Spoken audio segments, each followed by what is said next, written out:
So, Laura, you must be still on cloud 9, aren't you? Yeah. After last weekend, this time last Sunday. Yeah, it's a bit mad to think it's been a week. But yeah, I think we'll be on cloud 9 for a very long time. I'm sure you will. And you probably didn't get any sleep at all during or after, because you were on such a high. Yeah, I think during it was all a bit of a whirlwind, and then afterwards just didn't want to go to sleep in case I woke up and it was all just a dream. Yeah. So yeah, it's been a long week this week. I'm sure it has. You must be absolutely exhausted. Yeah. But in a good way. It's worth it. Exactly. It's worth it. So what went through your mind as you sort of went through the flags in the show jumping? I just couldn't believe it. Obviously, you dream of that moment your whole life, and then as we were coming to the last fence, I thought, oh my God, this is going to happen. And yeah, I guess the first feeling is relief. Huge relief. That it's all over and it's gone how you dreamt it would. But yeah, utter shock. Utter shock, I bet. And you know, winning badminton's got to be every event rider's dream. There's nothing else, is there, to beat it? No, obviously, like going to Tokyo last year was incredible, and I didn't think anything would top that, but for sure, winning badminton, I guess, you know, it's an individual thing, and it's, you know, in our sport, it's what everyone, you know, every single event rider you ask would say they'd take a badminton win over an Olympic medal. So yeah, it was just a complete dream come true. Oh yeah, just brilliant. And now Eric Winter's cross-country track looked a serious challenge. There was a massive sort of emphasis on gear changing requirements, which obviously caught out plenty. Was there a certain sort of fence or area of the course that gave you, you know, biggest concerns for you both? I think it would be in the vicarage area, really. It was just so intense. From jumping the broken bridge through to the solar panels, everything came up so thick and fast, and there was no let-up fences. There wasn't even a stretch of galloping where you could sort of regain your thoughts or anything. It was just relentless, and the horses had to be so honest and genuine, you know, question after question after question, and yeah, I think that was my biggest concern, was that, you know, there was, if anything went slightly, you know, we had a bit of a hairy jump, you had nothing to put you back in gear, so they had to be very honest and trusting. Yes, yeah. I mean, poor Tom's fall, I mean, I think somebody was probably going to have to make a mistake there to teach everybody else that you had to put in they didn't deserve it at all. No. When I walked the course, I always thought it would be 6 strides, but obviously Toledo, he's so forward going, and he was, you know, easing up the course, and it was, I mean, Tom made it very clear to everybody else that there wasn't an option other than to make them wait. You know, it was really unfortunate and not nice to see, because they didn't really deserve it, having been so amazing, but it's the highs and lows of the sport. It is. And you must have felt the pressure, just immense pressure, leading from the front. I mean, obviously it's great to lead from the front, but it is extra pressure, isn't it? Yeah, obviously you always want to lead from the front, so that you don't at the end of it say, oh well, you know, I only won because of somebody else's mistake. Yeah. But yeah, there was a huge amount of pressure, but I'd said after Tokyo that I was just going to enjoy the horse and enjoy every moment that I got with him, so I tried to remember that, and I think I did really on cross country day, but when I woke up on show jump morning, it was just I've never felt so sick in all my life. I bet you didn't.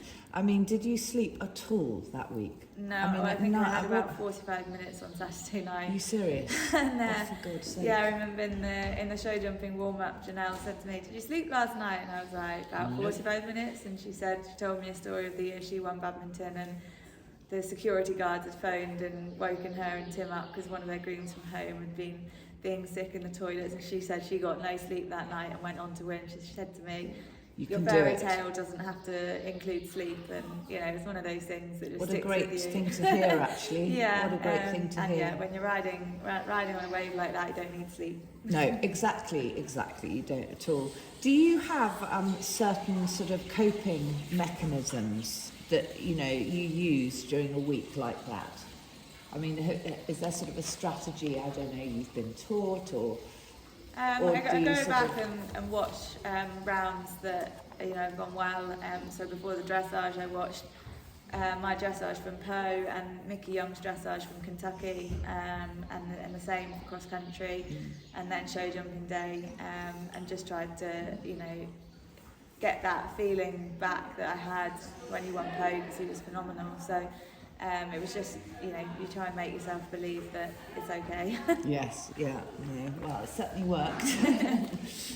So can you just tell me about how you came to find Dan, London 52? Yeah, so I went out to Germany to buy some young horses for myself to produce and sell on, and he just happened to be trotting around the school at the same time, and I kind of fell in love at first sight, as they say. He was out of my budget. That's what I was looking for at the time. So I had to ring Keith and Karen and beg them to join the journey, and luckily they trusted me, and yes. The rest is history, as they say. And I mean, did you sort of have a dream at the time that you could get to these dizzy heights? Yeah, well, it's quite funny actually. On the Sunday of badminton, came up on my Facebook memories that I'd got back from badminton, I think it was 6 years ago, to Dan. He'd arrived when I was at badminton that week, and I'd written a comment saying, I hope one day he might be at badminton. And 6 years later, there he was on the way home winning badminton. So yeah, one of those things that amazing. meant to be. Amazing, that was in your memory. Yeah. In your memory thing on Facebook. And so how's he been to sort of bring up, as it were? Has he been a sort of quirky horse? Has he been quirky in the past, or has he been sort of fairly... It's been fairly straightforward. He's, he does have his quirks in the fact that he's a very shy horse, and he would have always lacked a bit of confidence in himself. So any mistakes he's made along the way would have just been down to that, rather than he's not naughty, he's not ungenuine or anything like that. So yeah, once he started to believe in himself, that was the turning point, and he's hasn't looked back. Good boy.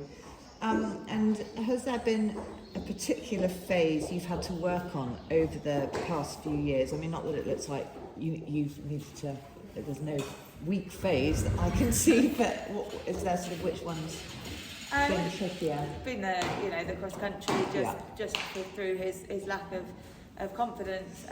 He's always been pretty good on the flat, and so he show jumped before I got him, so that's always been a strong point for him. So it was just learning curves really, but nothing major.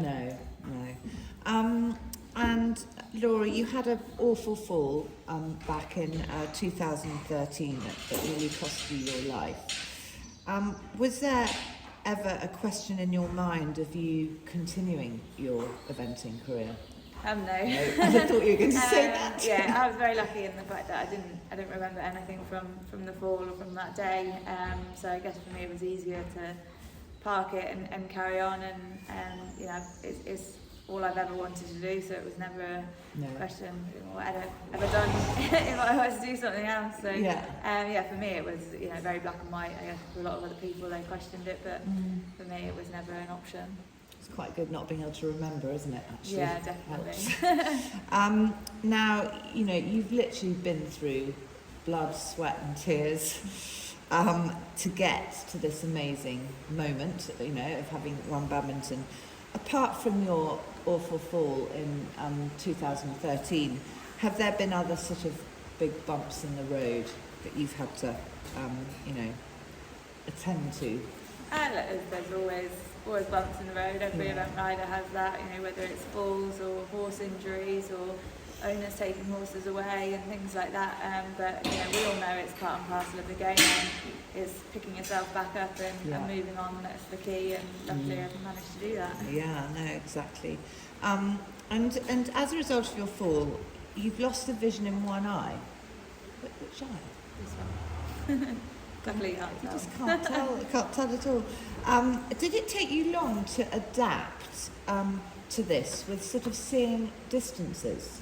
It did and it didn't. I mean, I think I was, pretty lucky in that how quickly the body adapted to it.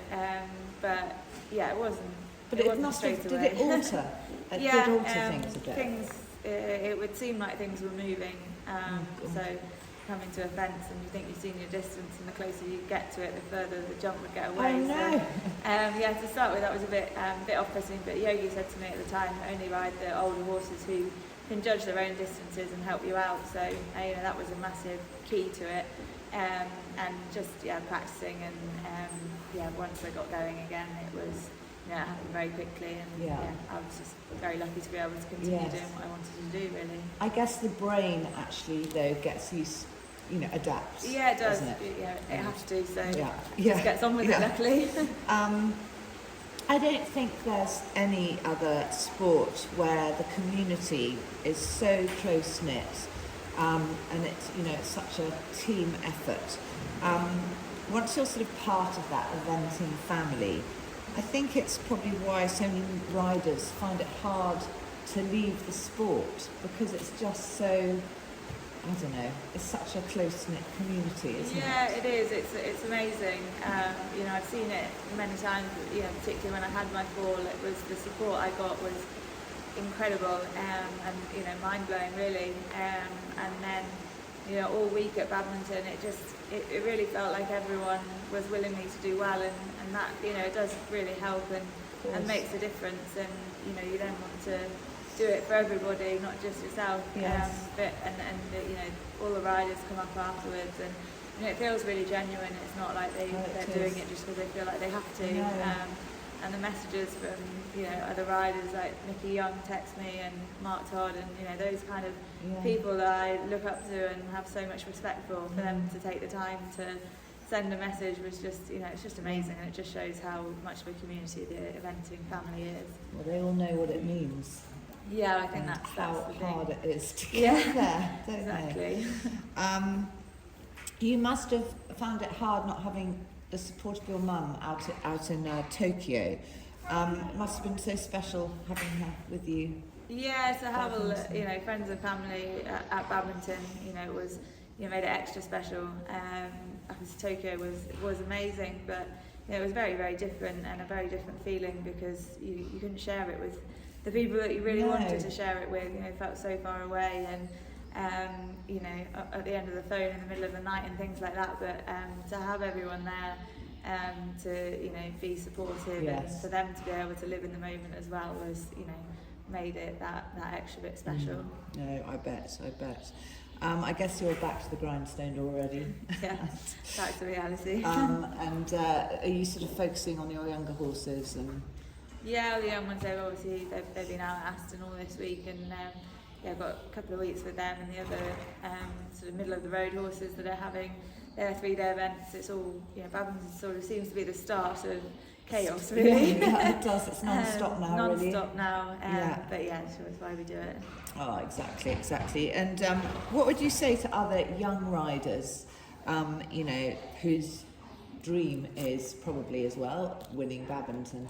Yeah, I think I remember watching Rachel Blackmore at Cheltenham saying, never think your dream's too big, and it is true. I've always dreamt of winning badminton, but never actually really believed it would happen, and just always dream big and keep believing that one day it might happen to you. And it must feel pretty special to know that you hold I think this is right, the lowest ever finishing score. Yeah. And a 5-star. Just at badminton. Is it just badminton? Okay, sorry. It was, and then Mickey went and did a 20 or something at Kentucky. So I thought yours was lower. Okay. yeah. Well, so, still, but yeah, I mean, just badminton. We hold the record at badminton, which is pretty special. I should think you'll hold that record for a while. Oh, Unless I you don't beat know. your own record, of course, next Yeah, year, we'll which give you it a always go. can. Well done, Laura, and thank you so much. It's just fantastic talking to you, and well done. Thank you.